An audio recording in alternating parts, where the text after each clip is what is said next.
I've seen agents lose listings they absolutely should have won. Not because they didn't know the market, not because they didn't have the comps, not because another agent had some magical marketing plan. They lost because the seller asked one tough question or pushed back on price or said, you know what, we want to interview a few more agents. And the agent started to talk too much, defending too much, and they lost control of the room. That's it. That's the crazy part. A lot of agents do not even realize that's even happening. They leave thinking, I thought that appointment went well. Then the seller hires someone else. After 24 years in real estate and over 1,000 homes sold, here's what I can tell you. Most presentations are not won by the slickest agent. They're won by agents who can do two things really well: lead the conversation, and secondly, handle pressure without getting defensive. That's it. Because sellers are not just hiring you to put their home on MLS. They're asking themselves, can this person price my home properly? Can they protect my equity? Can they tell me the truth when I need to hear it? Can they handle the uncomfortable moments without folding? That's really the interview. So in this video, I'm going to show you how I think about a strong listing presentation, how I frame pricing, and how I handle the seller objections that knock a lot of agents off balance. And the biggest shift under all of this is stop trying to win the seller with more talking. Start asking better questions that help the seller convince themselves, because once you understand that, your appointments get stronger, your pricing conversations get easier, and your close rate goes up without you sounding pushy. So let's get into it. The biggest listing presentation mistake I see. So most agents walk into a listing appointment thinking they need to perform. They bring the folder, they bring the slide deck, the stats, the marketing checklist, the polished speech. And then they start unloading all of it before the seller even feels understood. That is a huge mistake, because before a seller cares about your marketing, your process, your social media strategy, your open house plan, they're trying to answer one more important question. Does this agent actually understand my situation? That comes first. Not the pitch, not your credentials, not your canned presentation. Your first job is to diagnose. Why are you moving? What matters most? What are you most worried about? What would a successful outcome actually look like to them? What part of this process really feels stressful? Have you ever sold a property before? That is where trust starts. This matters because sellers are usually caring a lot more than they say in the first few minutes. Sometimes they're worried about downsizing and won't say it to you directly out of the gate. Sometimes they're anxious about whether they can afford the next move. Sometimes one spouse wants to move and the other doesn't. Sometimes they say, this house is fine, but they're really emotionally done with it. I see it all the time. I've sat at kitchen tables where the first 10 to 20 minutes sounded casual. We're just starting to think about it. And then with the right question, you realize, no, they're not casually thinking about it at all. They're frustrated with the upkeep. They're tired of the layout. They're nervous about timing. They just haven't fully said it out loud yet. That's why connected beats polish all day long, every time. Quick side note, I'm in the process of building a private community for residential real estate agents just like you, who want to scale without burning out. If you want more time, better systems, and a predictable business year over year, instead of this constant, crazy feast or famine roller coaster ride that we're on, I'll drop a link below. No pressure, just something I'm building for agents like you who want to work smarter, not longer. All right, back to the good stuff. Start with better questions, not a better speech. This is one of the biggest shifts I've ever made in my business. The second I stopped trying to impress sellers early on and started asking better questions, my appointments got better, because sellers open up faster when they don't feel pushed. See, a weaker agent says, now's not a great time to sell. I can definitely get you top dollar. We should get this on the market quickly. But the problem is when you give reasons too early, the seller starts defending their hesitation. That's human nature. So instead, I want the seller talking first. I want them telling me what the move is really about. That sounds more like, what's making you consider selling right now? What's changed? What would this move solve for you? What's the biggest concern about selling? If you stayed here for another year, would there be a downside? See, those are better questions because they surface the real friction. They're open-ended. And once a seller starts saying out loud what it is no longer working, the energy shifts. Now, it is not you trying to persuade them. Now, they are starting to persuade themselves. This is a massive pro move because people resist your reasons, but they believe their own. That one shift alone will make you dramatically better on listing appointments. This is how I frame the meeting. And this is where a lot of agents either get too soft or too salesy. You need neither of those. You need structure. Once I understand why they're moving, I like to frame the appointment clearly. Something like this. Here's what I'd like to do today. I wanted to understand exactly what matters most to you. Walk you through what the market is telling us. Show you how I'd position the home so it becomes the obvious choice. And then at the end, we can decide whether this makes sense to work together. Does that sound fair? See, that framing does a few things. First, it lowers pressure. Secondly, it gives the meeting structure and an agenda. And third, it makes you sound calm and in control. That matters because sellers are not just judging on what you say, they're judging whether you feel like someone who can lead. And the way you open the meeting sets that tone fast. The real job of a listing presentation is not just about showing what you do, it's about showing how you think. That's a massive difference.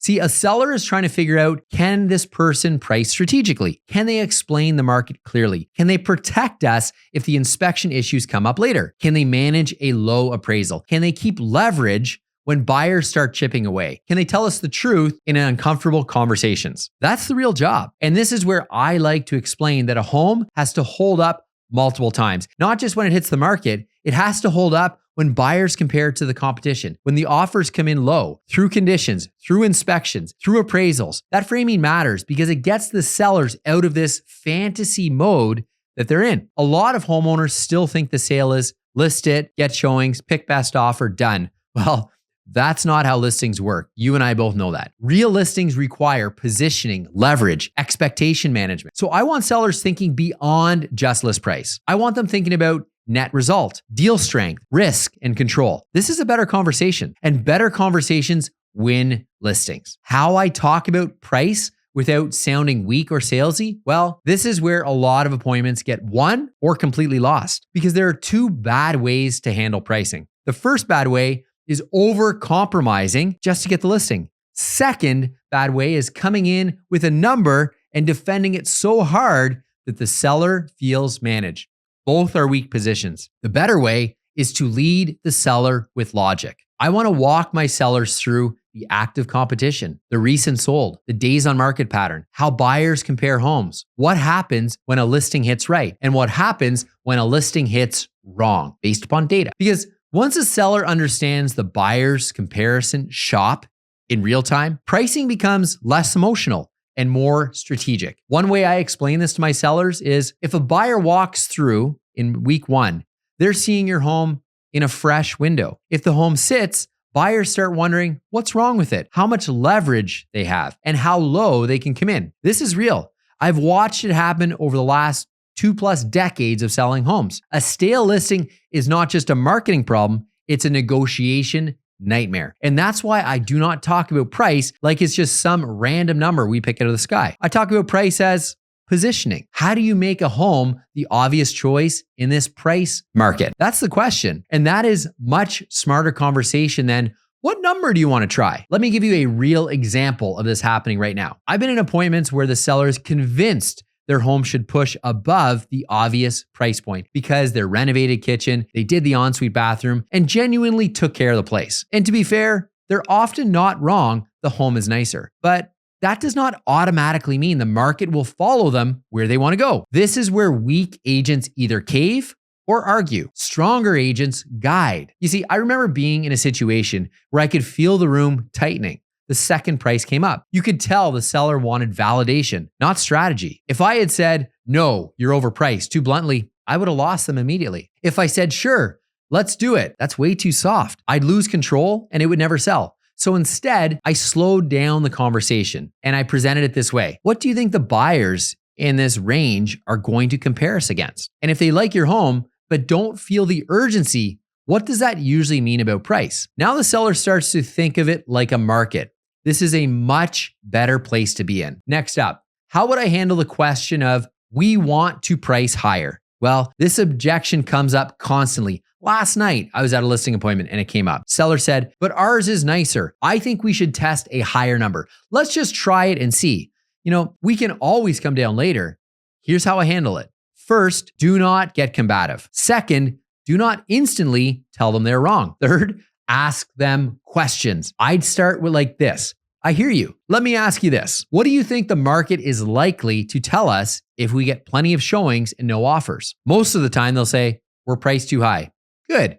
Now they own the logic. I'd then ask, what happens to our leverage if we sit too long and buyers start seeing us as stale? Again, let them answer. That is the key. You're not trying to beat them up on an argument. You're guiding them to the consequences of their decisions in advance of it actually happening. Then I'd frame it like this. I'm okay testing the market if you're doing it with a plan, not with hope. If we go higher, we need an agreement up front on what the response means and what we'll do if the market doesn't validate it. That's a strong answer. It keeps you in control. It stays calm and it prevents you from becoming the scapegoat later. Because sometimes sellers do not need the market to speak. But if that is the route, you need guardrails, you need boundaries. Otherwise, you own a bad strategy you didn't really agree with. How do I handle the commission objection? Well, let's get into the big one. By far, the most scary conversation any listing agent feels they get into is commission objection handling. Examples you'll hear from sellers are, another agent said they do it for less. Well, a lot of agents lose the room here. They get defensive.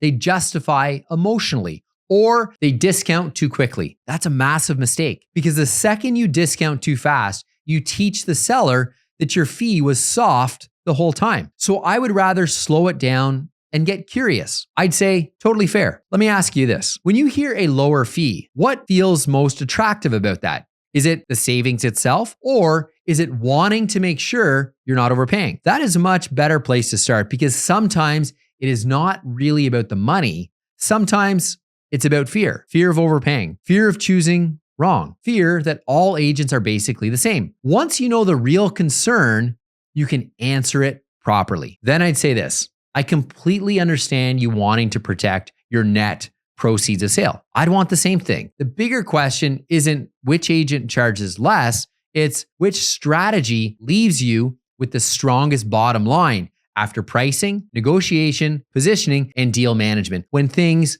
get messy. That's the conversation you want to have with your sellers, not fee in isolation, net risk execution. And I'll say this too, because it's true. The cheapest agents often only are cheaper on paper, but if they buy the listing at the wrong price, handle leverage poorly, or negotiate weakly once conditions are up, that discount can cost far more than it saves you. That line right there hits. Trust me. I use it all the time in listing presentations because even after doing this for 24 years, I still get the question about commission. And that's fine. My wife and I, if we're buying something, we always ask about price. That's natural. Don't get defensive. Talk it through because mature sellers understand that. Then if your seller keeps pushing, I say calmly, if you're looking for the lowest fee option, I may not be the right fit. If you're looking for the strongest overall strategy and the highest confidence execution, that's where I believe I can bring value. See that statement right there? That's strong, not defensive, not panic, not a race to the bottom. Here's a mini example when commission isn't really about commission. A lot of commission objections are not actually about the commission objection itself. They're trust objections wearing a commission jacket. They're disguised. I've had appointments where sellers bring up fees, but you can feel that's not really the core issue. The real issue is, do I believe you can get this done? Do I believe your advice is honest? Do I believe you'll hold up when it gets difficult? That's why I always want to slow down this part of the conversation. Because if you answer a trust objection question with a discount, you've not solved the problem. You've made yourself cheaper. That's a big difference. So when fee comes up, I'm not thinking, how do I defend my commission? I'm thinking, what is the seller actually trying to get comfortable with here? That mindset shift changes the whole conversation. Next up, when a seller says, we want to interview other agents.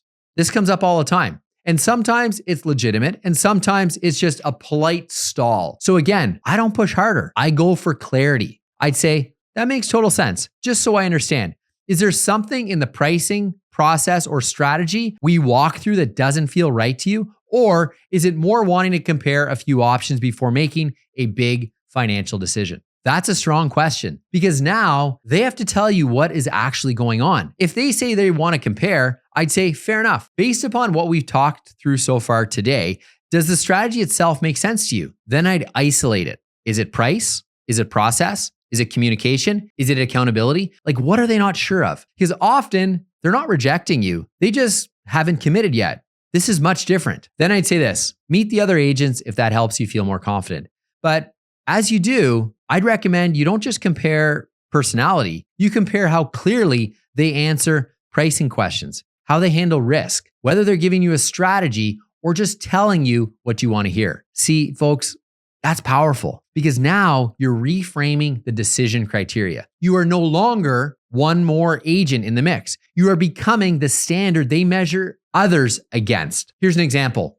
The polite stall. I've seen this a lot over my years. An appointment feels good. Sellers are warm. They nod. They thank you. Then near the end, they say, we just want to think about it. A newer agent hears that and they panic, or they go into like a hard close mode. Neither are good. A better move is to stay calm and ask, of course, before I go, is there anything about the strategy, price, or process that you're still unsure about? See, that question right there matters because sometimes we want to think about it. Really means we're not sold on the price, or we like you, but we like the other agent too, or we're nervous about timing, or we don't fully trust your plan yet. You need to know what their real objection is, not that polite wrapper. The only way you get to that is keeping the room safe and honest. Next objection, and how I handle this question here, how every agent says they market well. What makes you different? Well, this is a good objection because frankly, the seller's right. A lot of agents do say the same thing. Professional photos,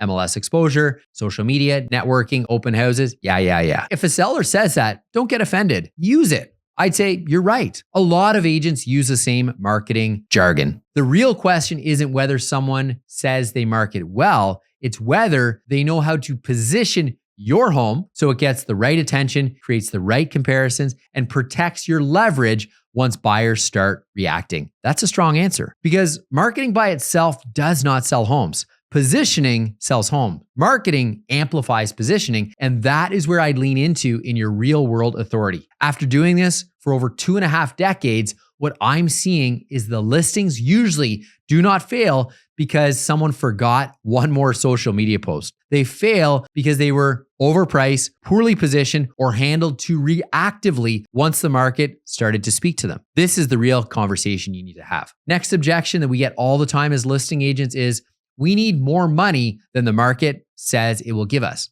This is purely emotional. So treat it carefully. A lot of sellers do not want a higher number because they're greedy. They want a higher number because they actually need it for the next move, for retirement, to bridge the financial gap for it to make sense. That's much different. So go back to the question. I hear you.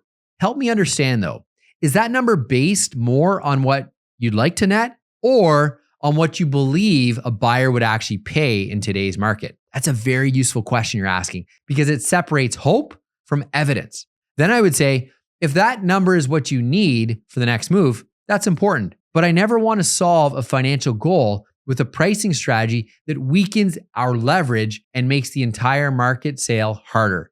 That's honest. And then I guide them with this. We may need to look at this two ways: what the market is likely to support and what the number makes your next move feasible. If those are too far apart, the answer may not be forcing the listing now. The answer may be, let's wait a few years. See, this is authority because authority is not being slick. Authority is being real. It's sharing with them what's actually going to happen. Like I say this all the time. Like I'm successful in working with clients because I predict outcomes for them. I see around corners, and that's what good agents do. Like in my marketplace, there's 4,000 realtors running around for business. And the 100 of us that actually know what we're doing are paid to help people make good quality decisions and not just signing them up for what they think they want to hear. See, best agents don't just handle objections, they prevent them. This is the most important part of the whole video right here. See, a lot of seller objections should not feel like surprise attacks. They should be anticipated and softened before they fully show up. How do you do that? Well, by leading better early on. If you already talked through motivation, price sensitivity, showing pain, net expectations, timeline realities, competition, risk, and leverage, then a lot of the objections later are much weaker. Why is that? Well, because you didn't leave giant assumption gaps. And this is where a lot of agents lose control. They present too early. They assume too much. They pressure too soon and never really test what the seller's real expectations are. See, the objections come at the end, and now you're scrambling. This is avoidable. See, a great listing presentation does not just answer questions, it surfaces real hesitations early on. That's the goal. The simple framework I'd give any agent right now, if I had to simplify it, here's my list. Number 1, diagnose before you present. Understand the seller's motivation, fears, priorities, and pressure points. Number 2, frame the meeting clearly. Create structure and lower the pressure. Have an agenda. Number 3, walk through the market logically. Don't just show comps. Explain the strategy. Number 4, position price as leverage, not ego. Price is about control, not optimism. Number 5, handle objections with questions first. Don't argue at all. Number 6, move the conversation from fees to net proceeds of sale in your pocket. Focus on outcomes, not isolated cost. Number 7, tell the truth even when it's uncomfortable. That's where the authority comes in. That's how I think about a listing presentation, not as a performance, as leadership. So if you want to get better at listing presentation and handling tough seller objections, here's the real shift. Stop trying to sound more impressive. Start getting better at asking questions and create clarity. Because sellers do not just need data. They need someone who can read the situation, guide the conversation, and tell the truth, and protect the leverage when things get uncomfortable. That's what wins listings. And that is what keeps listings from blowing up once you have them. Now, once you understand how to lead the conversation, the next skill is knowing exactly how to price and position the home with confidence. So you got to check out my next video right here, exactly how to do a CMA, so a comparative market analysis in this market. Because if you can lead the seller well and build a strong CMA, you become a much more dangerous listing agent. Check it out right now.